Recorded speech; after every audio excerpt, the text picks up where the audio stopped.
Coolio at all. He was like, you ain't going at all, like nothing. I said, no, just the underdog. And so on his songs that we was making together, he started saying Coolio the underdog. What's up? It's Mac Dre. I got my boy Coolio the underdog with me. I'm like, no, nigga, it's just the underdog. He like, no, that Coolio the underdog, nigga, they gotta know, nigga, it's the original Coolio. Woo, woo. I say, all right. So he just kept saying Coolio the underdog. So all the fans now called me Coolio the underdog. But all my titles on anything I got just say the underdog. Anything Right. underdog. If my album covers everything, nothing, it's all gonna say the underdog. But to the fans, I'm Coolio the underdog. You Right. know, I and it's can dig. That's crazy. how it be though sometimes. Me and Coolio talked about doing an album together, and I told him, I said, yeah, we're gonna name it Coolio the underdog. That'd be nice though, man. That'd be nice. But that's how it be. Sometimes Everything I family do don't is want to let the name go. you see, everything I do is branding. Even that. That's Yeah. it. True credit, Cavvy R Records, Coolio the underdog. Man, You feel me? Hennessy. that's inspiring, bro. You know, That's I truly already took one. inspiring. But I drink. I don't really smoke too much, but you know, I drink.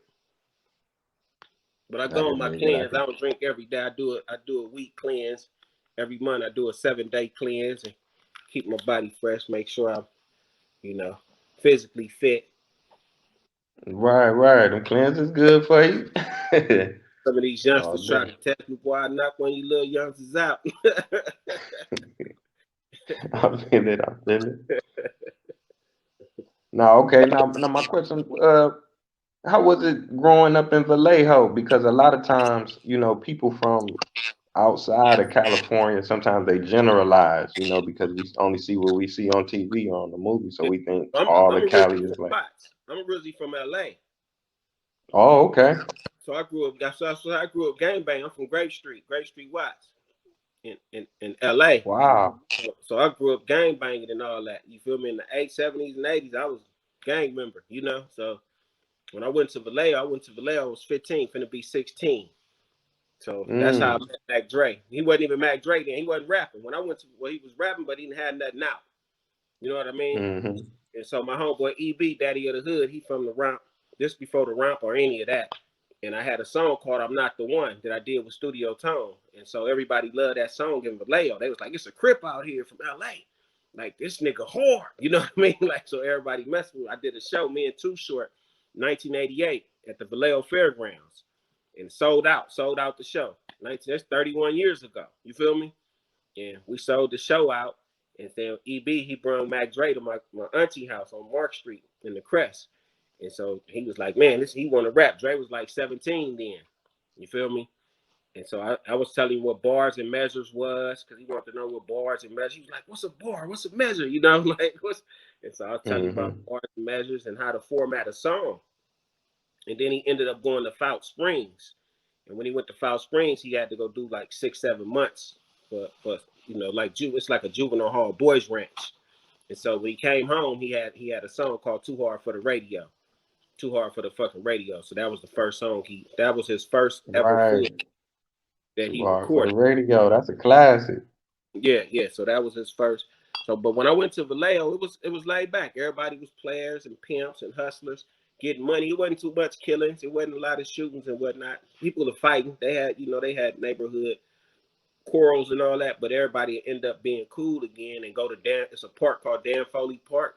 So every Sunday, no matter what, everybody went to that park and cruised and drank and got at females. You feel me? And then that night, everybody Mm-hmm. go to the waterfront. After you leave Dan Foley's in the daytime, you go under the bridge, and everybody be under the bridge just chilling. So it really wasn't. You might have an occasional fight, but it wasn't no gunplay like in LA. I came from where it was just gunplay. Like even if you watch some Akito them interviews, he like, oh, when Coolio came out here, he was doing drive-by. He was shooting at niggas broad daylight, because I'm thinking Right. that this drama, like it slowed me down though. It changed my life for the better. Even though I still was in the streets, but it wasn't as worse as the LA streets. You know what I mean? So it gave me a Mm-hmm. slower mentality of thinking too fast, to quick to pull guns and you know rah rah, because everybody like, no, that's such and such cousin. Oh, that's They brothers. They like everybody was so tight knit. They all know. Oh, okay, y'all family. You know, like LA, we don't know no niggas. You feel me? If you ain't from our Right. hood, who you is? You feel me? Like, nigga, fuck them niggas. Mm-hmm. So it was different because you say, oh no, that's such and such cousin. He got a baby by her, and they live over here. We used to live together, and you say, oh okay. And so it slows your mentality down from the violence and put you in a hustle mode. So Vallejo put me in a hustle mode, a grind mode. Like, okay, niggas is out here getting bread, selling dope like crazy. The dope game was popping. You feel me? And so I started incorporating the people that I mess with in LA, telling them about Vallejo, even my little homies and all my homies. You feel me? My friends over the years. To this day, all me and all my friends still stay tight from LA. You feel me? And so I'm giving them Mm-hmm. the game. But I never wanted all my homies, excuse me, from LA to come to the Bay. Because I don't want the same scenario that I just left from to be out Right. here. You feel me? Like, it's cool out here. I'm I not can gonna see mess it. this up. You feel me? I bring all these people out Mm-hmm. here. They finna gang bang. They finna, it's a whole different thing. And so it's times I shut people down from even coming to Vallejo from LA to come see me or come. Oh, I want to come out there for a week. I give them the runaround. Oh man, I'm gonna be gone. I'm gonna be because I know if they gang, it's gonna be some problems. You feel me? They're gonna be looking who they Mm-hmm. can rob. They, because niggas was having money, robbing Mm-hmm. cars, getting chips. These niggas come. It's like opening your house up to a gang of roaches and ants. They gonna invade this motherfucker. You let one ant live, you gotta kill Right. it. If you see one ant, you gotta kill it because he's scouting. If you see one ant in your house, please believe there's a million more waiting for that one ant to come back and tell them where the food trail at. That's why if you ever notice, if you see a stream of ants, if you ever took your finger and ran it across their path, they'll all go different ways because you killed Mm. their scent. They following the scent. They can't see. They Damn. following the scent. Just when you chilling, just if you see an ant trail somewhere outside or wherever, take your finger. Don't kill them or nothing. Just take your finger and run it across the trail and wipe the scent away. All the Mm. ants gonna go all different directions to try to find that scent. That's deep, man. So I didn't want Dropping some nobody else gems on them. to follow my scent. Yeah, I'm gonna try that for sure, for sure.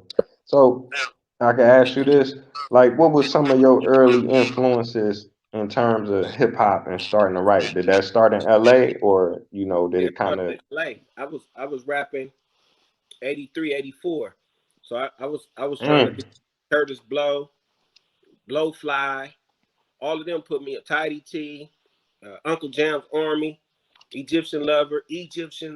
All of them is what influenced me to rap. My first rap was an imitation of Curtis Blow, basketball. They're playing hmm basketball. classic, So classic. I did a basketball rap about the Lakers and the Celtics because the Lakers and the Celtics was back and forth in the 80s, 83, 84, Definitely. 85, 86, 87. It was nothing but the Lakers and the Celtics. So that I made a song about them. And then my uncles, everybody in my neighborhood, they was like, man, this nigga could rap. So my uncle went Bart. He looked in the back of the news. That's when you still had newspapers. You still had advertisements in newspapers. So he used to look in the Hmm. little selling sections of the newspapers and go buy little studio equipment, little 4 tracks and little microphones and shit for me and say, I'm gonna buy some equipment. So he bought like all the little rinky dink equipment you could get and put it in his room. And we in his room recording. I'm like in the 6th grade now, though, in the sixth and 7th grade. And then LL Cool J came. Once LL Cool came out with I'm Bad, I thought I was LL Cool J. When I used to be in the Right, mirror, L turned the game out. cousins around, oh, nobody can rap quite like I can. I take a muscle bound man and put. Then BET came out. They put him on BET. Oh, I thought. And back then, you think everybody that's on TV was millionaires. I say, oh, them niggas is rich. You feel me? I said, I'm gonna be a rapper. Yeah. And so when I start going to school, now I'm in junior high, I'm battle rapping and eating everybody up. Everybody like, whoa, this nigga hard. Rodney O, Joe Cooley, all of them coming to the school, coming to where we got, you feel me? They ain't even really that big yet. You see what I'm saying? Like all these DJ Quick, like all these people was around back then. They wasn't even out yet. Dr. Dre was DJing at the rodeo. Like, you feel? If I wouldn't have left LA, I would have been in that circle instead of the Bay circle. You can see what I'm saying? Right. Because I'd have got on in the Bay through the music, but I was in LA in that circle. If I'd have stayed in LA, my mom wouldn't have got me. She got me out of LA for the gang banging. She didn't want me out there.